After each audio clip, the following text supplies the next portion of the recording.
of good races out here today, Ken. It's been races around, all the way around the racetrack all day. 10 to go, and they come by this time.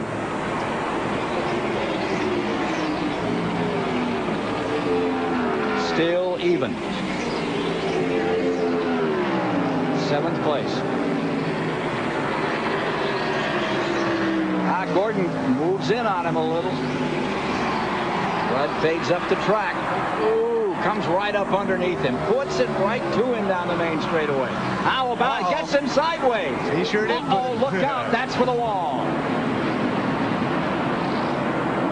Ricky Rudd and Jeff Gordon into it hard. Caution. 10 to go. They're out of it. Shepard, they may get a lap in here. Oh, they will. Under caution. Shepard in front, Jarrett in second, Schrader third, Earnhardt fourth, Labonte and Brett Bodine.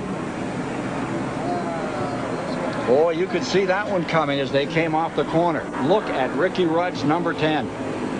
They were against each other all the way down the front straightaway. You were calling it live. It was good stuff there again.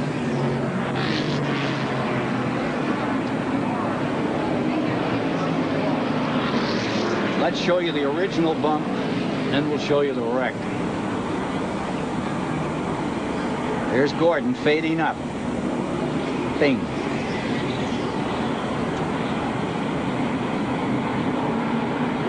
Main straightaway. Ricky Rudd underneath him. And that turns him. Catches the front end of Rudd. Ooh. The only problem is Ricky went with him. That's right. 9 times out of 10, that's what happens. If you're going to get upset and touch him a little bit, you don't want to go with him. But sometimes it happens. That's just part of racing. Here's Dick Bergen. Well, Ray Evernham, you got a good look at that. What did it look like to you? I really thought something on our car broke as hard as Ricky was hitting him. I mean, I haven't heard the story. Jeff was screaming before he hit the wall that Ricky wrecked him. And the 10 car was pushing our car right down here. I mean, thank God they're both all right. But, I mean, I don't know what happened. Maybe Ricky's throttle stuck or something. I don't know. But they need to have a look at it. And I'm sure they will. Okay, we have Dale Earnhardt and Terry Labonte both coming down pit road with just a few laps left.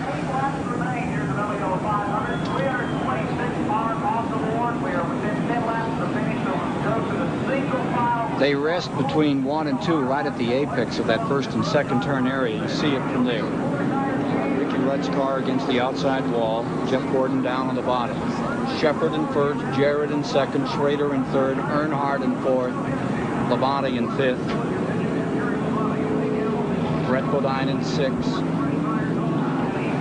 Lake Speed in the lead lap in 7th. Derek Cope is in 8th. Darrell Waltrip and Michael Waltrip round out the top 10. 10 cars in the lead lap to decide this one. They'll try to get it going again for a lap or two. It will be a 10-car sprint to the finish at the end of 500 miles. Don't go away.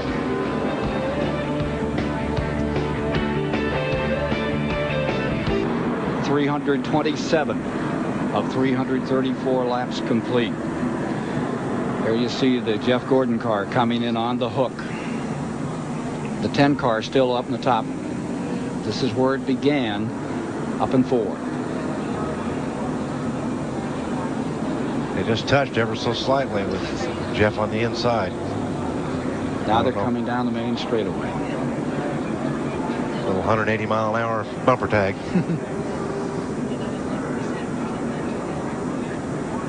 Jeff's car stays pretty straight, but finally it just loses control, breaks traction, and around it goes. Yeah, Just Ricky catches tries the to, 10. Yeah, Ricky tries to slide by on the inside, gets collected too. Yep.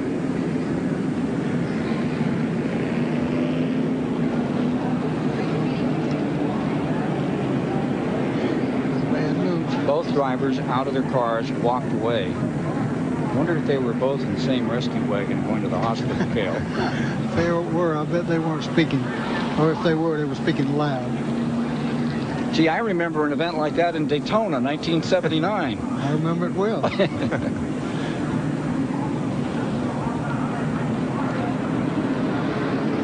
We can get an update on the cars 5 and 3. Randy Pemberton standing by with that. Well, they both came in and put 4 fresh tires on. The question is, do they have enough time to run them down when they go green? Now, here's the deal. They will line up single file. It looks to me like Earnhardt will be 6th with 4 fresh tires and Labonte 7th. The other guys, 2 rights for Dale Jarrett and Morgan Shepherd with none. I don't think they can hold off. It all depends on how many laps. Cale, what do you guys think?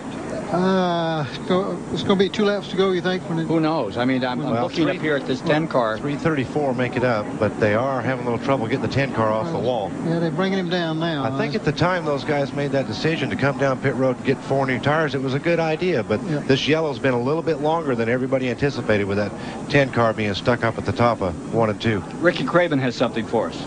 Yeah, I'm here with Ricky Rudd. Things got a little close there, Ricky. Only 10, 15 laps to go. Shame you couldn't get there to the end. Yeah, it'd been nice to finish the race. Jeff was coming on. He's trying to get by me, tried 2 or 3 laps, and finally when he got by me, he run me up in the fence, crowded me pretty hard. We raced down the front straightaway, bumped a little bit, but I guess Jeff got a little loose in the side and turned sideways in the trial and came back across and got into both of us. With that many laps under their belts, the cars get hot and the tires get hot and the drivers get a little hot and get a little tired, and get that close to the end, things get a little confusing. Yeah, I think things got a little hot. And a little confusing. Yeah. Thanks, Rick. So that's the end of the day for Rudd and for Gordon, and there is 1 to go. That means that at 3:30 of 3:34, they'll drop the green on the field.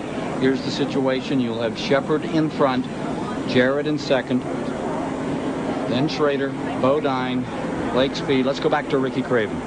Not how I wanted to be talking to Jeff Gordon, or at least not what I wanted to be talking to him about. But Jeff, tell us what happened there at the end.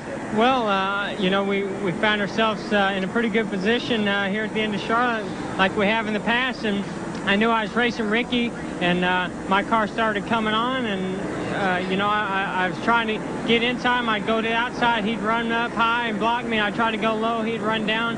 So I finally got up underneath him, and I had to kind of work my way up. Plus, I was loose, and I kind of worked my way up in front of him. I guess he didn't like that, so he decided he was going to wreck us both. So he drove right in the back of me all the way down the front straightaway.